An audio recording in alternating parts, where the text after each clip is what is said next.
In this lecture, we are going to practice a Svelte functionality, actions. Actions are basically an element-level lifecycle function. And to practice this one, we will replace our current implementation for this navigation right here with an action. So let's define an action. Action is just like regular function. So let's define it like this. So we will have a function. Let's call this one as Navigator. And this function will be taking the parameter, the node. So this node is actually the element this action assigned to. And in this function, now we can access to the element and we can interact with its functionalities. And for this case, we will be using this anchor, this link functionality, which is done right here. And instead of having this on-click listening assignment like this, we will be adding listener, this event listener, to this node. And we will run add event listener. And we will be listening the events of click, and that click will be handled here in this callback function. This is like this event listener, so it's going to be taking the event. Now we are going to handle the click events for this node, and let's first prevent the default behavior of it. Then we are going to navigate to the target path it is containing. Now just commenting this click link function, and instead of using this one in anchor, removing this line, now we are going to use this navigator function, and we are going to use this as Svelte action, and we do that with use directive, and it is assigned to this element, this anchor, like this, use navigator. So saving this one. So previously when we were clicking the anchors, which are for each user, that anchor was calling this click link, and we were calling this navigate function coming from Svelte routing. Now instead of this one, we are defining an action, and we are using that action right here. Now if we click a user here, the link is working and the tests are also passing. In this action function, we can return an object containing,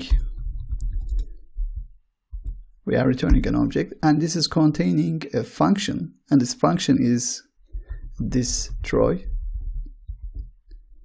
And this destroy function will be called whenever this element is removed from the screen. So if we are allocating resources for this element because of the usage of this action, we can use this destroy functionality to clear those resources whenever this element is removed from the screen. So we are returning an object, and it has this destroy function, and this is called whenever the element associated with this action is removed from the screen. So let's log this one, destroy. Now saving this one and opening the console here. Now we are on page, and these list items are associated with the action. So if we navigate to another page, this list will be gone. So we expect to see this destroy to be logged, and it is logged 3 times because of each user item, user anchor we have here. So this destroy functionality is used for cleaning up the resources. So here, when this action is called, we are adding an event listener, And in destroy, we can remove this event listener. So let's do our implementation like this. Let's extract this part, this callback function for the event listener, and creating a function here. Let's say click handler. And when the action is associated with the element, we are adding event listener for this click events, and it's going to be calling this click handler. And when this element is removed from the screen, then we will call remove event listener for the click events, and the listener is this click handler function. So saving this one. So it's not breaking anything, and the functionality is still working as expected. The advantage of this action implementation is, with this way, we can extract this functionality and use it in other components.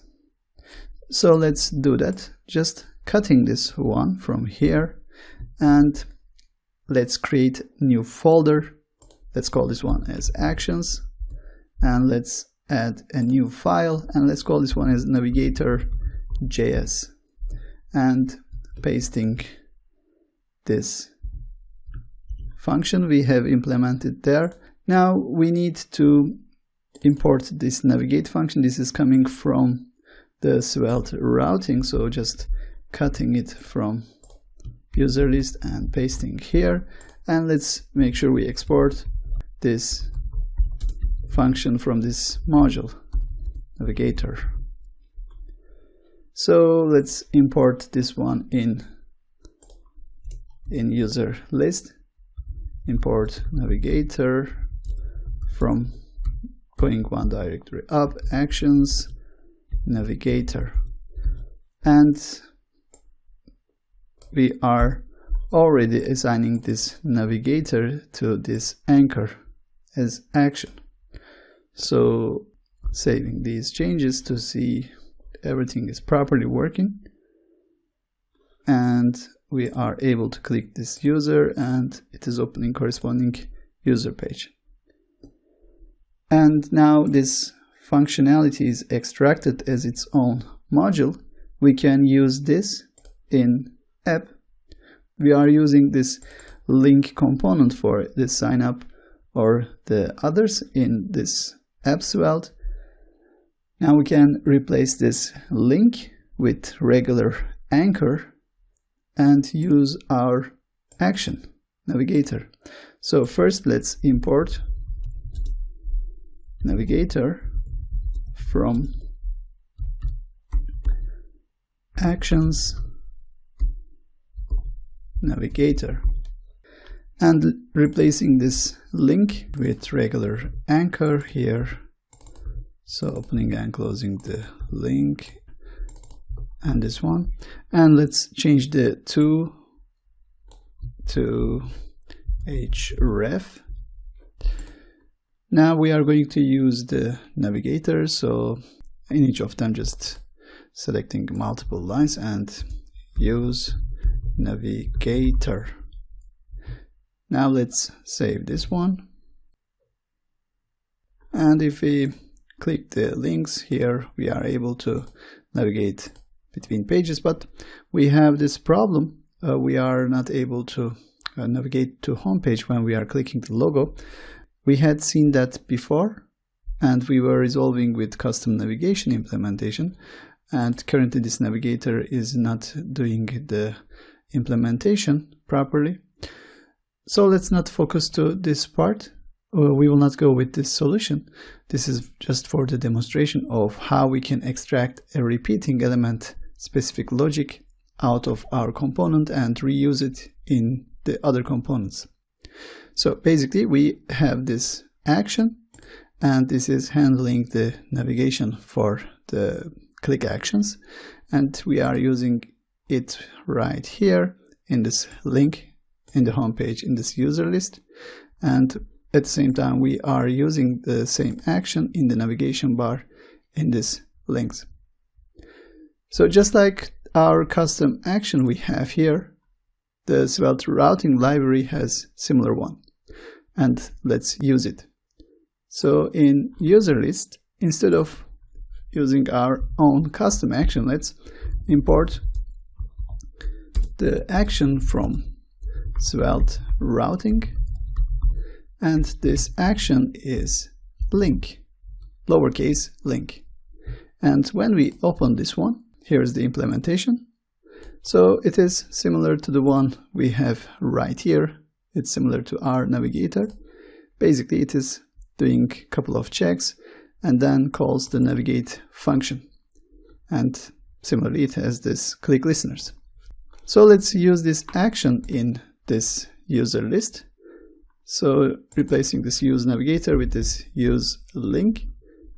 And we don't need this navigator anymore. So undoing the things we have done in app Svelte. So reverting everything back to the link and removing the import from this one.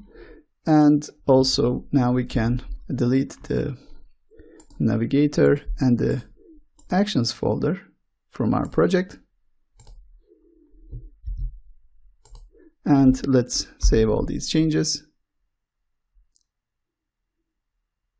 Here we can see all tests are passing and the links are properly working. So just like this one, we are able to navigate back to the homepage.